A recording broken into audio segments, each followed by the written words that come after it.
Hello बच्चों, let's see this question. The question says which of the following statements are correct? कौन सा statement जो है so correct है? स्टेटमेंट है हमारे पास failure of segregation of chromatids during cell division results in aneuploidy. Chromosomal disorders are mainly determined by alteration or mutation in a single gene. Thalassemia and cystic fibrosis are Mendelian disorders. Sickle cell anemia is an X-linked trait. Haemophilia is an autosome linked recessive disease. तो ये disorder का question है, तो हमारा की concept क्या हो जाएगा? डिसऑर्डर.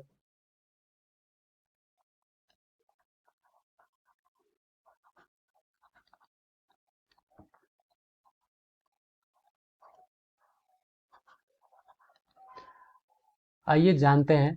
फर्स्ट स्टेटमेंट है हमारा failure of segregation of chromatids during cell division results in aneuploidy. तो एन्यूप्लॉइडी क्या होता है? आइए जानते हैं एन्यूप्लॉइडी को.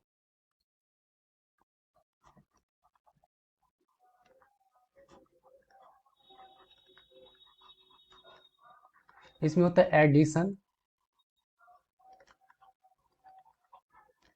या फिर लॉस ऑफ क्रोमोसोम.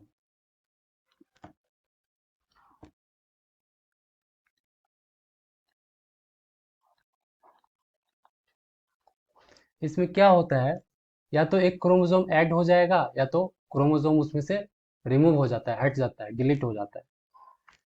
जैसे मैं किसी डिप्लॉयड ऑर्गेनिजम्स का एग्जांपल लूँ, उसमें दो एक पेड़ होता है, हर पोजीशन पे एक एक पेड़ होता है.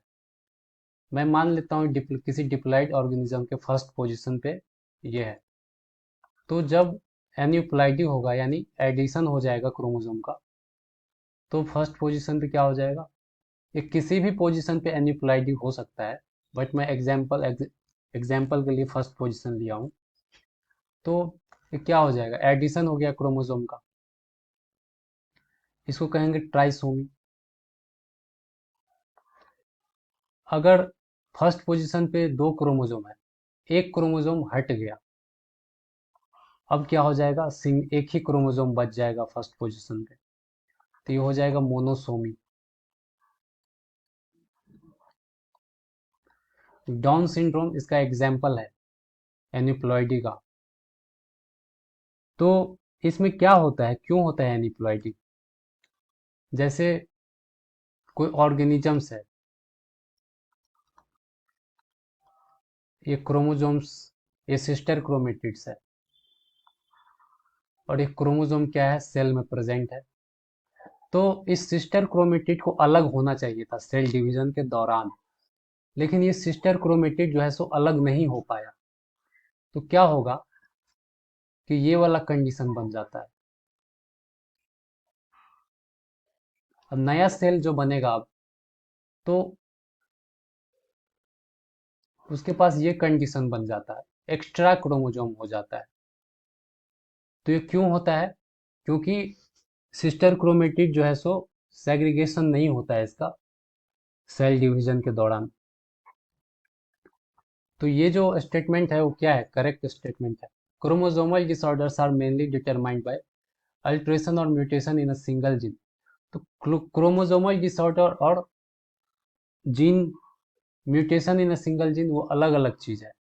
क्रोमोसोमल डिसऑर्डर हो गया जैसे डाउन सिंड्रोम, जैसे क्रोमो एन्यूप्लॉइडी में क्या होता है? एडिशन ऑफ क्रोमोसोम या लॉस ऑफ क्रोमोसोम हो जाता है. तो एन्यूप्लॉइडी को कहा जा सकता है chromosomal disorder. But mutation in a single gene दोनों सेम बात नहीं है. अगर मैं बात करूं mutation in a single gene का, तो सिकल सेल एनीमिया इसका एग्जाम्पल है. क्योंकि जीन में म्यूटेशन की वजह से क्या होता है? ग्लूटामिक एसिड की जगह वैलिन का फॉर्मेशन हो जाता है, जिसकी वजह से normal cell sickle shaped cell में कन्वर्ट हो जाता है. तो ये स्टेटमेंट इनकरेक्ट है. Thalassemia and cystic fibrosis are Mendelian disorder. Thalassemia क्या है? क्वांटिटेटिव डिसऑर्डर है. इसमें क्या होता है कि ग्लोबिन प्रोटीन जो होता है कुछ ज़्यादा ही बनने लगता है थैलेसीमिया के कंडीशन में. और ये थैलेसीमिया जो है ऑटोसोमल रेसेसिव डिसऑर्डर है, और ये मेंडेलियन डिसऑर्डर भी है. सिस्टिक फाइब्रोसिस में क्या होता है?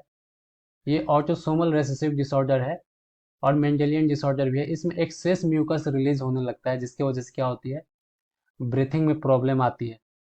तो ये भी सही है क्योंकि दोनों का दोनों क्या है, मेंडेलियन डिसऑर्डर है। Sickle cell anaemia is an X linked trait.